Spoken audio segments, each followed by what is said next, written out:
భద్రత, వాణిజ్యం వంటి కీలకాంశాల్లో భాగస్వామ్యాన్ని వ్యూహాత్మక స్థాయికి తీసుకువెళ్లాలని భారత్, యుఏఈ నిర్ణయించాయి. అబుదాబిలో జరిగిన ద్వైపాక్షిక చర్చల్లో ఈ మేరకు అంగీకారానికి వచ్చిన ప్రధాని నరేంద్ర మోదీ ఆతిథ్య దేశ యువరాజు Sheikh Mohammed bin Zayed IS సహా ఇతర ఉగ్రవాద సంస్థల నుంచి ఎదురవుతున్న సవాళ్లను ఎదుర్కోవడంపై సమాలోచనలు జరిపారు. యుఏఈ పారిశ్రామికవేత్తలతోనూ భేటీ అయిన ప్రధాని భారత్లో $1 ట్రిలియన్ పెట్టుబడులు పెట్టేందుకు ఆస్కారం ఉందని వివరించారు. వ్యాపారానుకూల వాతావరణం మెరుగుపరిచేందుకు కృషి చేస్తున్నట్లు భరోసా కల్పించారు.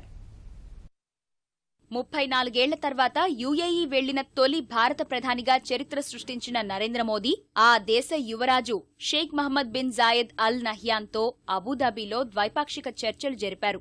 ఆర్థిక బంధం బలోపేతానికి ఇంకెంతో ఆస్కారముందని అంగీకరించిన ఇద్దరు నేతలు కీలక రంగాల్లో పరస్పర సహకారాన్ని మరింత పెంపొందించుకోవాలని నిర్ణయించారు. చైనా, అమెరికా తర్వాత $6,000 కోట్ల మూడో అతిపెద్ద వాణిజ్య భాగస్వామిగా ఉన్న యుఏఈతో ఆర్థిక బంధాన్ని కొత్త శిఖరాలకు చేర్చడంపై మోదీ ప్రధానంగా దృష్టి సారించారు. దీర్ఘకాలిక పెట్టుబడులు పెట్టదగ్గ గమ్యస్థానంగా భారత్ను చూడాలని యుఏఈ యువరాజును కోరారు. ప్రస్తుతం $80,000 కోట్ల నిధులు కలిగి ఉన్న అబుదాబి పెట్టుబడుల ప్రాధికార సంస్థ నుంచి మౌలిక వసతులు సహా మరికొన్ని రంగాల్లోకి సాధ్యమైనంత ఎక్కువ పెట్టుబడులు రాబట్టాలన్న లక్ష్యానికి తగినట్లుగా ప్రధాని దౌత్యం నెరిపారు.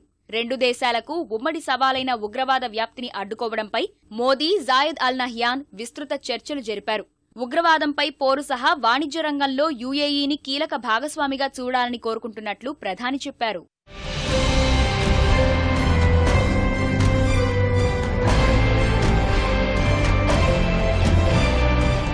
పెట్టుబడుల ఆకర్షణే లక్ష్యంగా యుఏఈకి చెందిన వ్యాపారవేత్తలు, పారిశ్రామికవేత్తలతో భేటీ అయిన ప్రధాని వేగంగా వృద్ధి చెందుతున్న భారత్లో ఉన్న అపార అవకాశాల్ని వివరించారు. 2022 నాటికి అందరికీ ఇళ్లు, వ్యవసాయ రంగం కోసం శీతల గిడ్డంగులు, గోదాముల నిర్మాణం, పునరుత్పాదక ఇంధనం, రైళ్లు, నౌకాశ్రయాల అభివృద్ధి వంటి రంగాల్లో ఇప్పటికిప్పుడు $1 ట్రిలియన్ పెట్టుబడి పెట్టేందుకు ఆస్కారం ఉందని చెప్పారు.